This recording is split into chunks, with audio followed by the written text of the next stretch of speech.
Good morning, and thank you for joining us in the Vehicle Electrification Outlook session at CAR MBS 2020.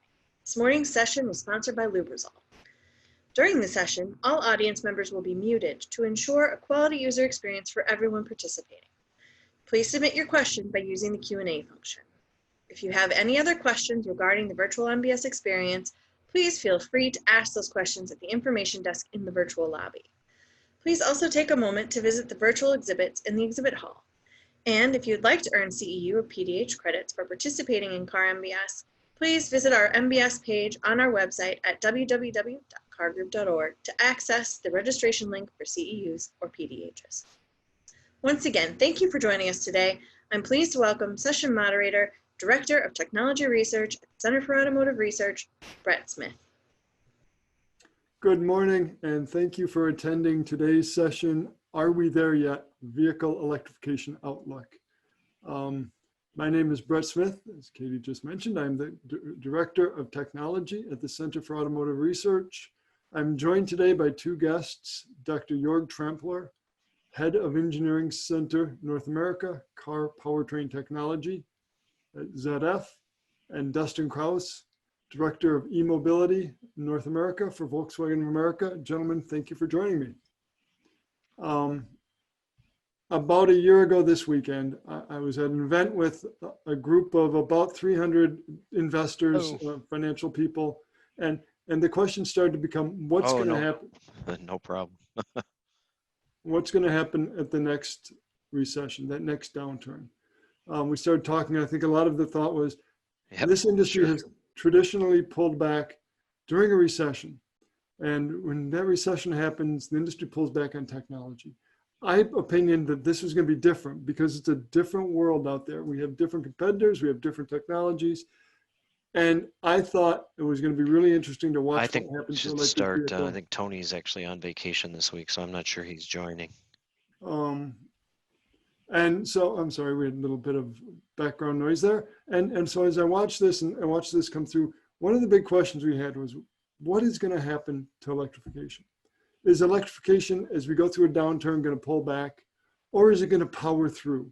And I think what we've seen over the last 6 months is an amazing swelling of enthusiasm and continued funding towards vehicle electrification. So that's the, are we there yet? Are we at that moment where this industry has finally said, this is no longer advanced research, this is really product development?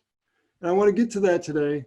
And talk about how a traditional, very strong traditional propulsion supplier is viewing this, and how Volkswagen, a very traditional vehicle manufacturer who in the last 2 or 3 years has become absolutely committed to electrification, is both powering through this momentary downturn, but understanding if we are truly at that point in time where the industry has said, it's go time, we are there, let's move forward. Today we have, as I said, two speakers. They'll each give brief presentations, and after those presentations, we'll have a Q&A session. Please send your questions to the Q&A box, not the chat box. If we do that, it's easier for us to sort through those and watch those. So without further ado, I am going to give it right over to Dr. Trampler. Jörg, could you please go ahead? Okay, thank you, Barrett. Thank you for the introduction. Let me just pull up my presentation. And so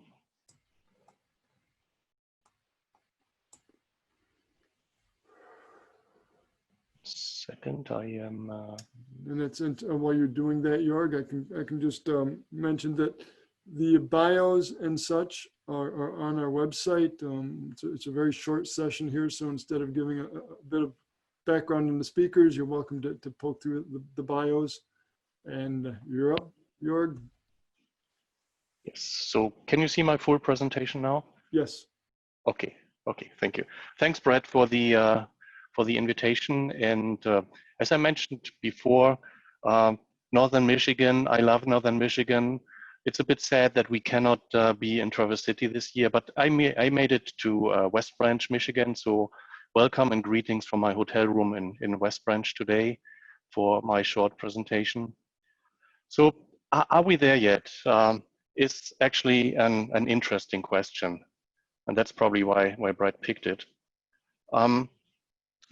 I'm sure that in the 19th century, people looked at the horseless carriage and saw too many hurdles for an automobile for the masses.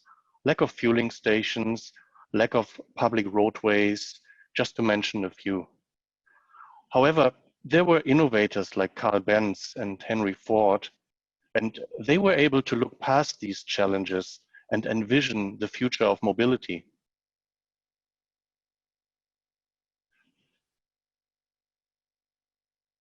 Today, we find ourselves in a similar situation where the road to pure electric vehicles is full of obstacles.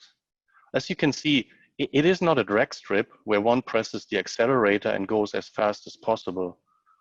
Experienced innovators must maneuver each turn, sometimes slowing down where necessary, and at other times taking a risk when facing a blind turn. However, one thing is clear here. The speed of travel on this road has increased significantly. On the technical front, it has become a race for efficiency, which is true for the products themselves and the necessary resources, meaning the people who develop the products and the natural resources that are needed to produce the products. And as you can see here, the road does not have a clear finish line.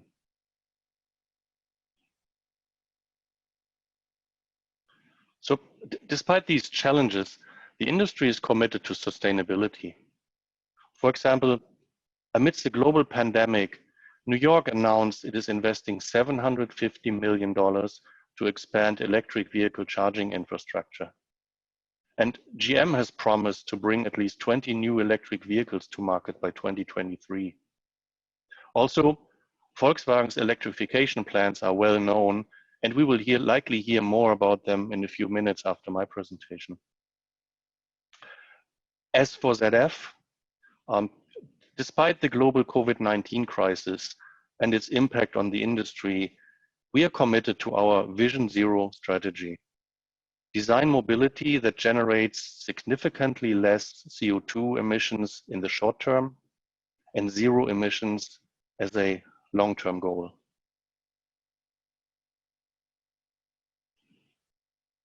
The question is, and the question you're asking is probably, how does a company like ZF do this?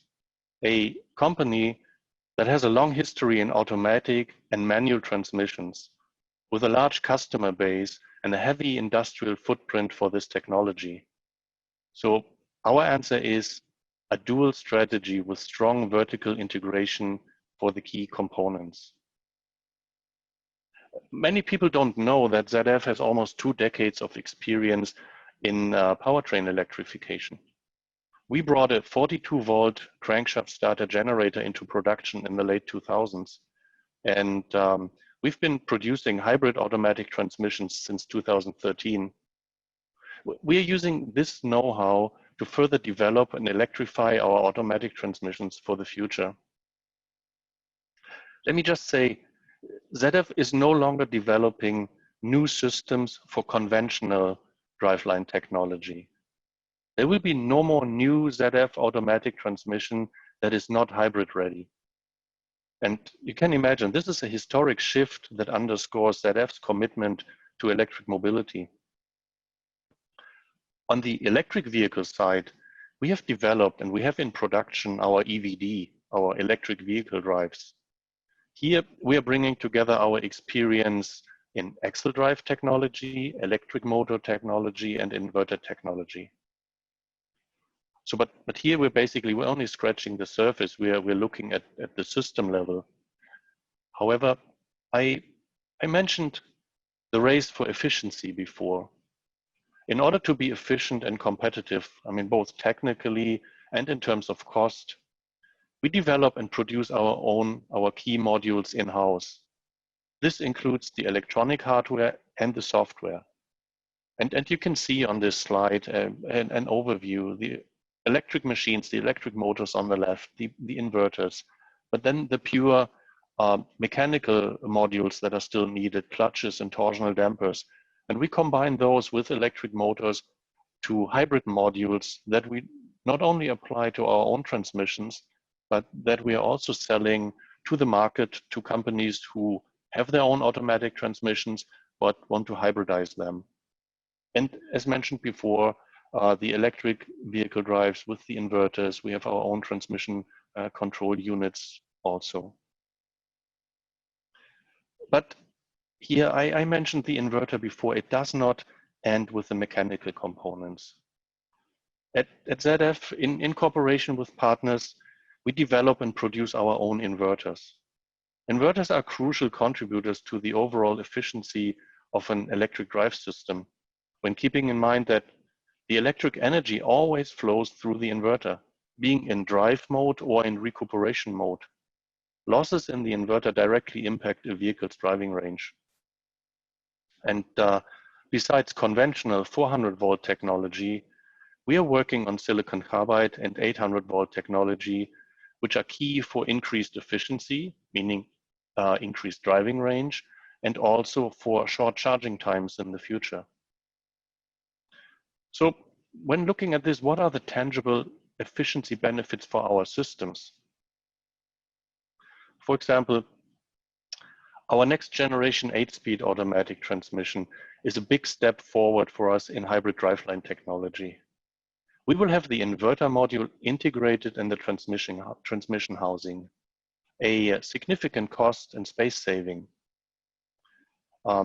The electric motors for the next generation 8-speed transmission will be more powerful, up to 150 kilowatts in a hybrid transmission, up from currently about 90 kilowatts in our 3rd generation transmission.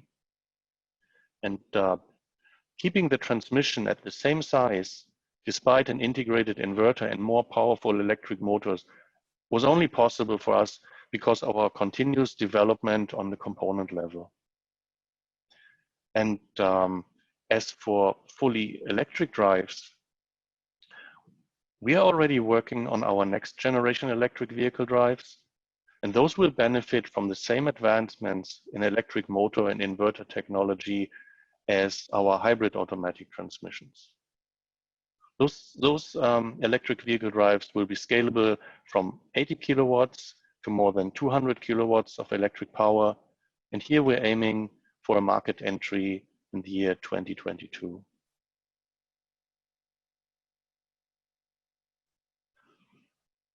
Another part with regard to efficiency, so far, almost all electric vehicles in the market are equipped with a single-speed transmission, a simple reducer gear set.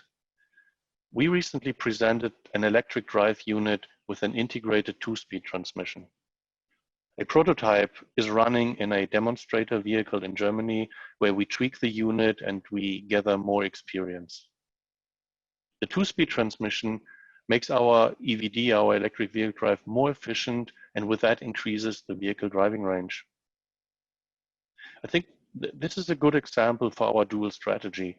We can tap into the experience from different product areas, and we can share the burden of development and industrialization costs between hybrid and full electric applications. And last not least, there's racing. ZF has been engaged in racing for decades with powertrain components and with chassis components. And we always use that to further develop and prove our technology. A few years ago, ZF started to heavily invest in Formula E.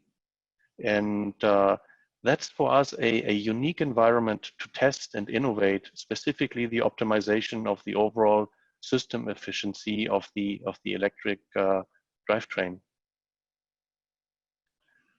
So with that, I would like to return to the initial question. Are we there yet? And my answer to that question is no. The road to electrification is an endurance race, requiring investment and expertise.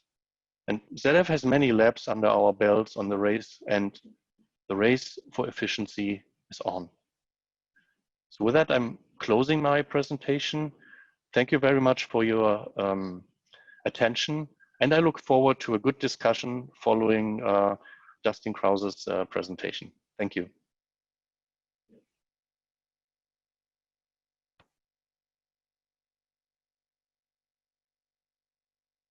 Brett, we can't hear you. And as Jorg pointed out, he's in West Branch, Michigan. And Jorg, I think you owe us a bit of thanks for getting us out of a rainy tent for at least one night overnight. I hope you stay dry on the rest of your camping trip. We really appreciate you taking the time to sleep in a nice, good, comfortable bed and stay dry last night and also present for us. Again, questions in the Q&A box, not the chat box. Our next speaker is Dustin Kraus. Dustin is Director of E-Mobility at E-Mobility North America at Volkswagen of America. Dustin, thanks so much and welcome to the session. Thank you, and good morning, everyone. Let me get this started again so I can get going. So the first thing here is we get to talk about the whole car now with Volkswagen, so I think that's pretty exciting. And here is a picture of our ID4, which is our upcoming electric vehicle that we're going to launch before the end of the year. Not a lot. Now, we haven't officially revealed the car yet, but you can see from our photos here, we don't leave a lot to the imagination. We put a little camo on it, but it's pretty neat. But you can see it's just a very attractive vehicle and really fits within kind of the heart of the biggest segment that most people are looking at when they consider a new car. So we're very excited about it, and we think it's going to be a big step towards getting us down the road of electrification. So let's dive in. See if I can get to this. So I think the first thing, and we're talking about, are we there yet? I think we have to talk about the challenge.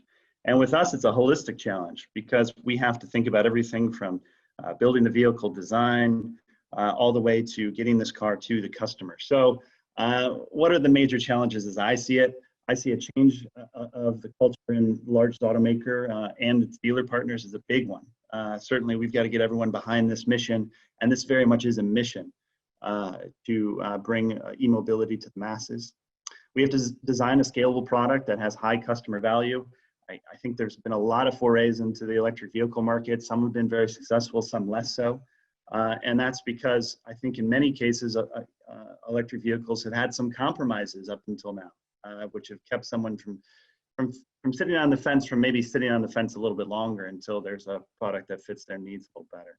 We've got to prepare for the manufacturing and production ramp up.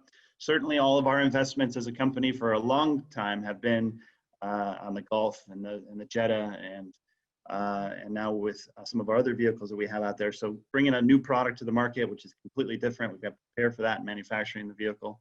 And then we have to evolve our retail process and fit within, I think, a very changing landscape within customers and what their expectations are.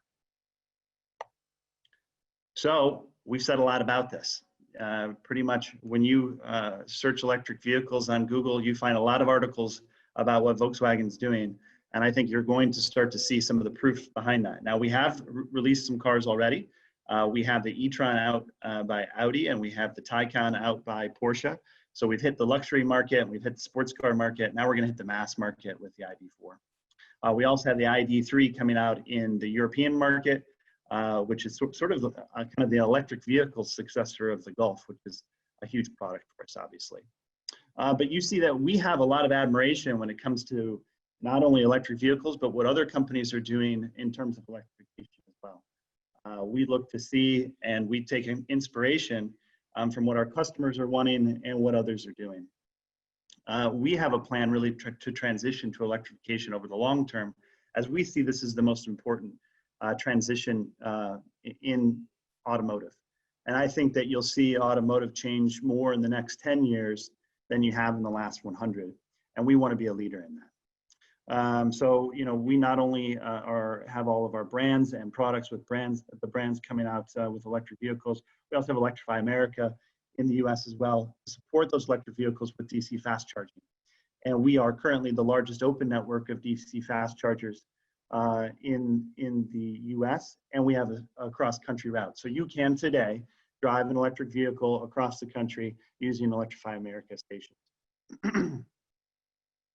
With that, how do we start? Well, you've got to start with the platform. Volkswagen's long been known for making great vehicle platforms that can go across brands. But in particular, what I'm going to focus on is the VW platform that we call the MEB.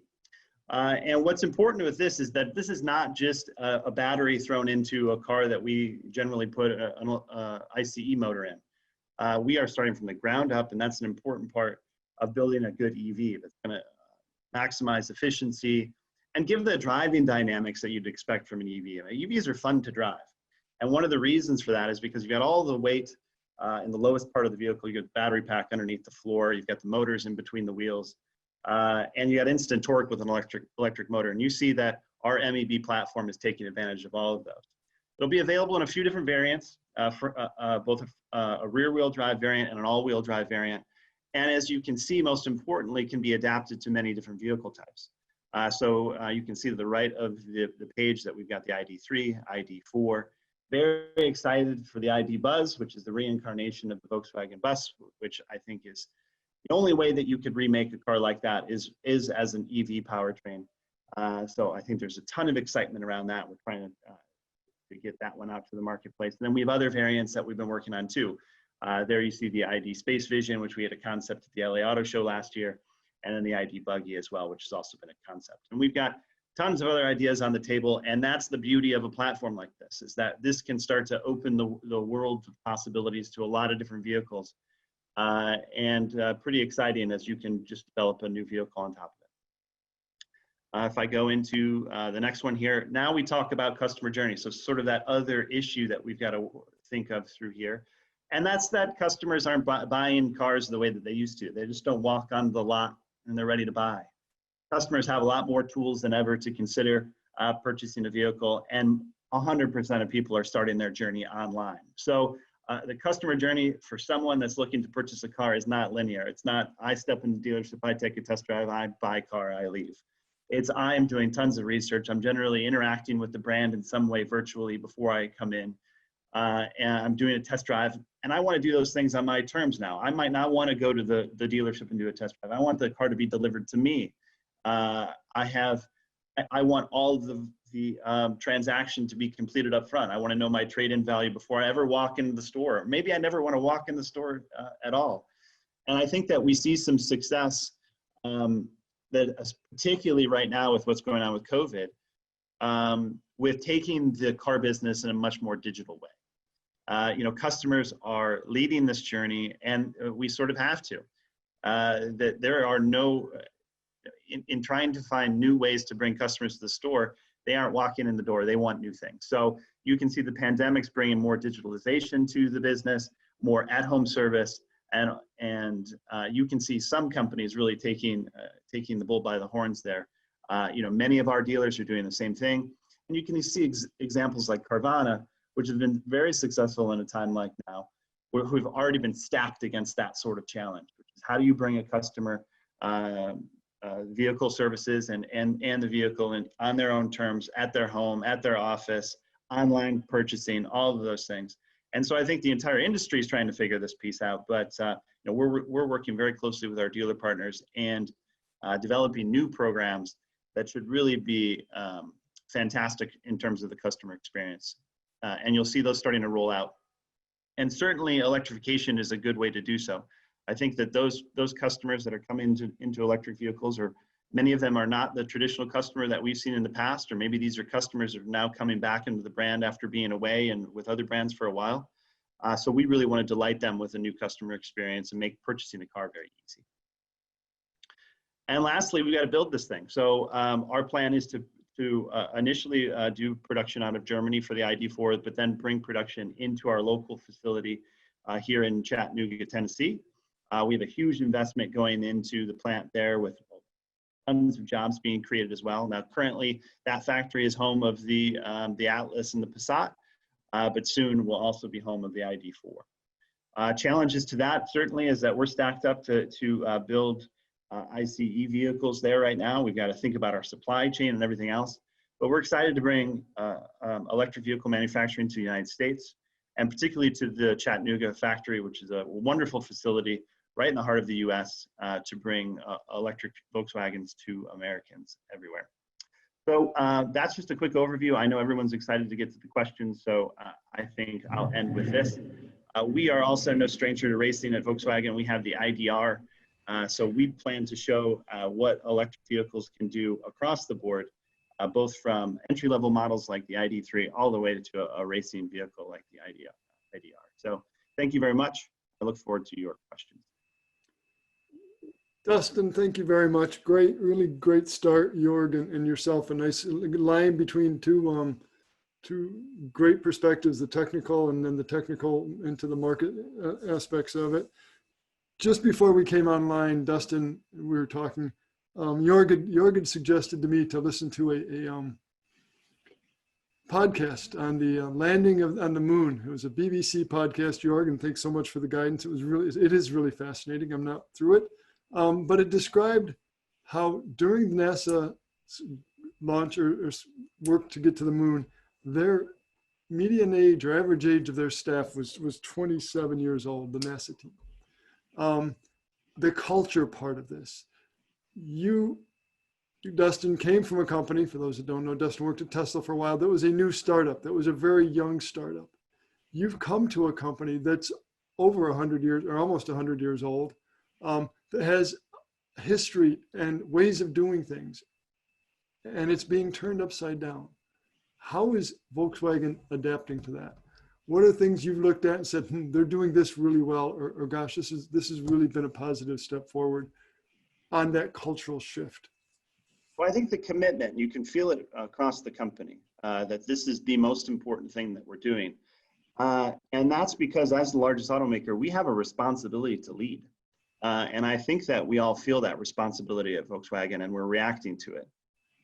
You know, I've been with Volkswagen now 24 months. I spent the previous 10 years before that at Tesla, which was a totally different place. But I can tell you that in the last 24 months, I felt the urgency at Volkswagen very much, just like you would at a startup. Like, this is something that we need to get done. We need to show the world that we can do it. And I think we're going to come to the market with a product with the ID4 that's going to surprise a lot of people. It really is kind of the heart of that vehicle that I think a lot of people are looking for. And that's an opportunity for us to be first. And at VW, we are that more of a kind of a conservative brand. And we aren't always the brand that be first at anything. We do everything well, but it doesn't mean that we're always first. And while we aren't first with EVs, we can be among the first with a product like this, which I think is also exciting for a lot of people at VW, because it's not something that everyone at the company always gets to experience. So tons of excitement, tons of urgency, and this feeling of responsibility, which I've thought has been very inspiring to be a part of. Thanks. And you come from also a German company, a privately held German company with very long history and tradition. How is this culture, is there a cultural shift at ZF that kind of mirrors what you're seeing at Volkswagen or other places that are making this transition? It definitely is. And it's interesting to see, I mean, while I was listening to Dustin think, both companies have so many similarities. I mean, more than 100 years old, headquartered in Germany with obviously a certain mindset. And yeah, I mean, when I just look at our powertrain division, I mean, there's decades of experience in automatic transmissions, and the transmissions are not bad, obviously.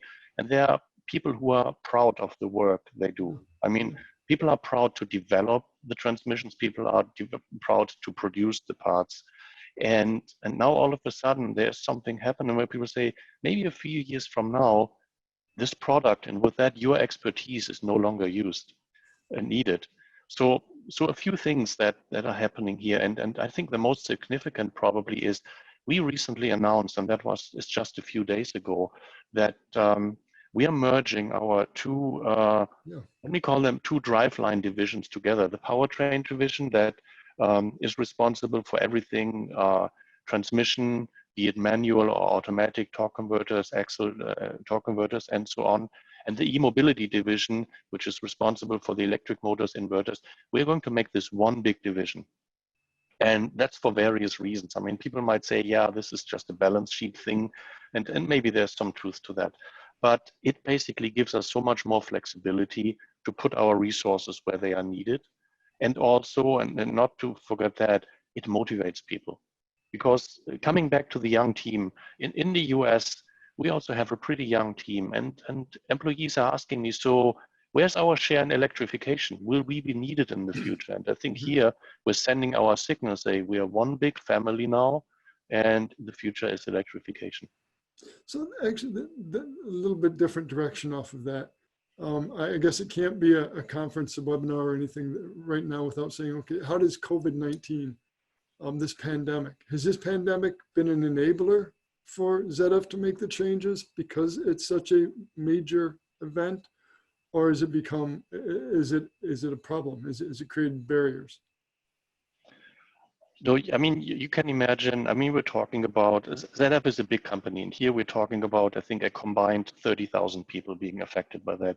So that's nothing that just happens between January and now. So that's, I don't really, I mean, COVID-19, I would say it's a side effect, because the direction is clear. The world will go towards electrification. We don't know how fast, and that's the thing. So I would say COVID-19 enabler, no, it's a side effect.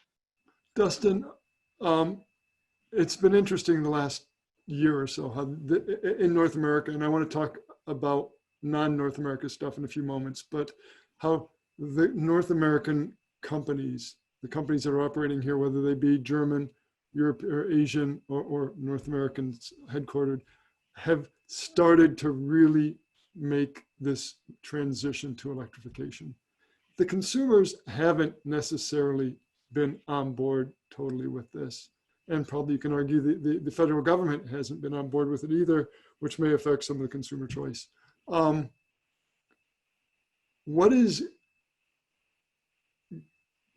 are the consumers, when are the consumers, how are the consumers going to make this leap?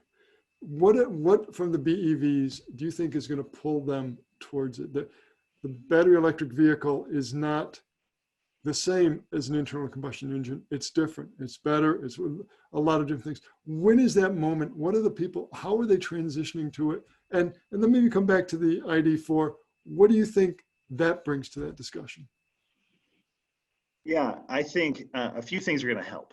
And you know, our plans for really introducing the car, it's difficult in this time, you know, because we think that something that's very important as a proof point for customers is getting behind the wheel, you know, test drive, a real experience with the car. Because, you know, for those on the call here and for anyone that has before, experienced electric car is sort of like the first time you used any technology that's changes something, right? So the first time you use a cell phone or a computer or anything, it's like, okay, well, now the world's changed. And you sort of feel that with an EV. I mean, it just is a better driving experience. So something that we're still going to really focus on and trying to solve is getting people behind the wheel. So that's a big part of it. But you can't just do that. Otherwise, you know, you would have seen other EVs that have already come to the market sell like crazy. And that hasn't always been the case. So paired with the great technology and the great driving experience of the car, you need to pair that with the right vehicle type. And I think we've done that with the ID4. It's a, you know, an A-size SUV. It's got good space because, you know, the electric powertrain and battery pack and packaging allows for that. But it's just really all around a good car. You know, it's right in the heart of, you know, where the RAV4 and the CR-V buyer is right now. And when I look back to see, you know, where Volkswagen has been over the last 40 years, you know, we had a really strong appeal to people with, you know, cars like the Beetle and the Bus and the Golf and so on. But as the other vehicle makes came into the market, specifically Japanese manufacturers, I think we saw a lot of the customers move into those vehicles. And there's a huge opportunity for us again to kind of bring in those customers into the market for Volkswagen, because we are going to have something that a lot of the other vehicle manufacturers don't. And it's really within the heart of what Volkswagen has stood for the entirety of our company's history, right? So it's the right car at a good price, right packaging, fun to drive. It's going to have all that stuff. And in this time, it's going to be electric. And I think as customers are looking for it, the electric platform is really the technology platform. So if I want to buy something that's not going to sort of be old hat, I'm going to look at an EV.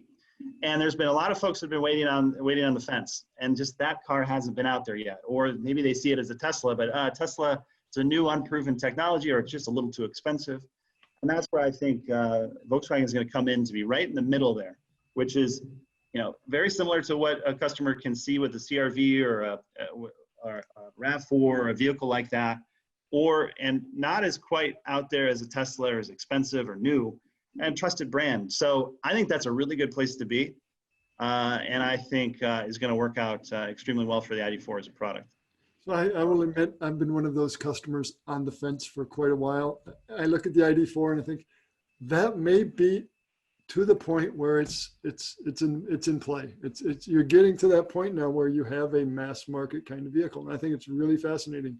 We've only talked of battery electrification so far, battery electric vehicles, but there's a wide range, and you talked about it in your presentation, this kind of modularity, the ability to build up the transmission from 8-speed to some form of hybridization up to, for example, a plug-in hybrid.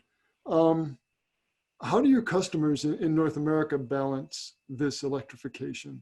What are their drivers, and how do they react? And then follow that up with, maybe we'll start talking a little bit about Europe and China. How does that differ from other regions? And how do you communicate, 3 questions, sorry. How do you communicate that back to the home office in Germany? Yeah, so before I go there, if you give me 30 seconds, I just would like to add what Dustin please. said. And I mean, you know that I drive an electric vehicle. I love my electric vehicle. But I'm also willing to deal with the early adopters challenges. And my hypothesis is that a lot of those people who say electric vehicles are not ready and electric vehicles are bad probably have never driven one. That's the point. I mean, I got hooked the first time I sat in the vehicle, and all of a sudden the drivetrain was different and it also handles well. So I'm not getting any commission here, but I can just encourage everyone, try a vehicle, try one and see what you think. Yep. Okay, so back to the questions. Back to the questions. Okay. The questions about your OEM customers and their driver, or their decision process from 48 or from stop-start to 48 volt to hybrid to plug-in. How that range of technologies, and how does the supplier deal with that? So the point is, I mean, we have global customers. And basically, I mean, we're all aware of global vehicle platforms, but basically our transmission platforms have to be global too, because there are different requirements. You mentioned that before, be it in the US or Europe or Asia. So for us, the only way is to offer our customers that flexibility. And that's why I emphasize the modularity of our transmissions, because we allow them to basically pick a transmission, and within the same space of that transmission, they can either have a mild hybrid 48 volt hybrid solution, a high voltage PHEV solution, or even no electrification at all. And that gives them flexibility to equip their vehicles on a global market, but also with some degree of flexibility to change the strategy if the market changes. So that's where we're coming from with our modularity, in order to give our customers the flexibility, but also ourselves to secure our business. What was the second? Sorry. Well, that's good. We'll move on. There's a lot of other stuff built in there, but you and I over a beer will talk about it later sometime. So Dustin, there's actually a couple of questions that come in that I want to look at. One is just the smart charging. Who's responsible for the smart charging? The car companies, the utilities, what is that role? And I know Volkswagen does it through Electrify America, but from your perspective, that role that the car companies, or even, and I've had suppliers want to become involved in this, that role in smart charging. Sure. I mean, it's important because it enables you to be able to use the car. So charging is essential. In terms of the responsibility, I think that VW will have a strong strategic advantage given our Electrify America network. It's already grown and basically is already in place for the onslaught of electric vehicles to come. And those isn't just for VW vehicles. It's going to be available for every manufacturer. But I think it does really unlock the ability for someone to think about their car as giving them complete freedom. Because now you can drive from Washington, D.C. to Los Angeles. And you can do it very inexpensively and clean with an electric vehicle. So I think that's obviously very important. I think the first thing is getting someone behind the wheel so they can experience the car. The second thing is to show them that solutions exist for them to own this thing. So how they can charge the vehicle, how they can drive it wherever they want, and that those sort of things that people may have in their mind that are limiting factors to electric vehicles really don't exist anymore. When you think the average commute of someone is probably between 25 and 30 miles of work each day, you don't have to charge that much. So I think it's about putting things in perspective and then showing that there's solutions out there. In terms of responsibility, it's a difficult one, right? I think the way that we're going with Electrify America is good. I think you saw Tesla do the same thing, owning their own network and making that scalable for their vehicles. I think that, like I said, Electrify America is going to be a strong strategic pillar for us in the future. I think that's going to continue to grow. And I think we'll be the imminent charging platform for electric vehicles, but we shall see. Jorg, you talked about efficiency and adding a gear to the electric motor transmission. So much has been focused, and rightfully so, on the battery and getting cost out of the battery and adding power and density to the battery and doing all of those great things to the battery. What's left to do on the mechanical side? Are you seeing positive response from people on your two-gear system? Are there other things that you're working on for efficiency that aren't necessarily battery related? So there is definitely interest in the two-gear system, and there was in a different event there was the question asked: so are we starting another a race for gears here on the electric side? And with that, I don't know, because there are so many other factors. With an additional gear, we're adding weight, we're adding cost to the system, and this picture might look different 10 years from now when battery technology has improved. But right now, what we see as advantage here is, and I think there was also a question from the audience, efficiency. Mm-hmm. So with another gear, we can improve vehicle acceleration if that's wanted.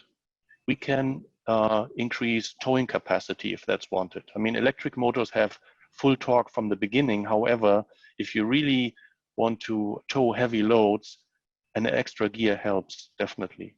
And the other one, and that's the even more significant one, we can operate the electric motor in a more efficient RPM range, and we can even optimize our electric motors for a certain RPM range and being more efficient. And we can operate the motor then, as I said, in that RPM range. So there are a lot of things that are coming together.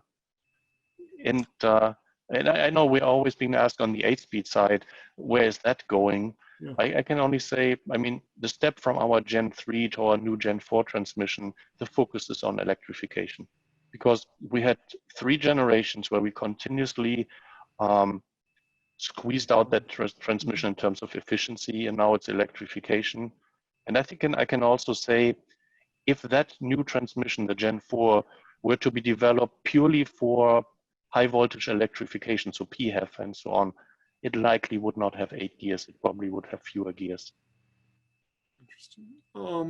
There's a couple of questions that focus on innovation and the auto industry traditionally not being great at working with small startup innovative companies. I think that's changed a ton over the last 5 years. It's still not great. How is the industry changing its practices in dealing with small startups? And Dustin, we'll start with you on the big picture at Volkswagen, but Jorg, also with yourself. ZF's a company that has a traditional development innovation system.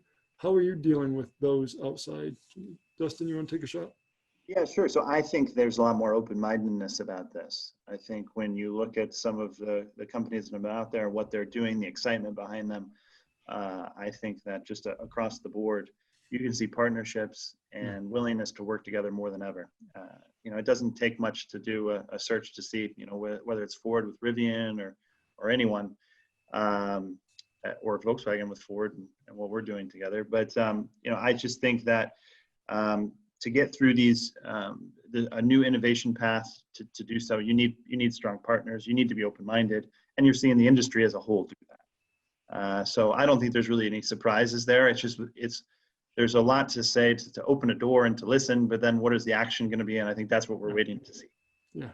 Your experience with ZF and even in North America, working with smaller startups and that experience. Yeah, so I'm not personally involved, but I see what's happening in Germany, and I mean it has significantly changed in the last 10 years.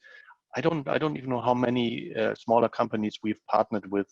I mean, on the mobility side, on automated driving and other things, it has changed. But again, I'm more on the sidelines here. I'm not involved, Okay. but I see there's a significant change in cooperation with small startup companies. So Dustin, there are a bunch of questions around range anxiety. And I know range anxiety is something that people, my experience is people that don't drive electric vehicles have.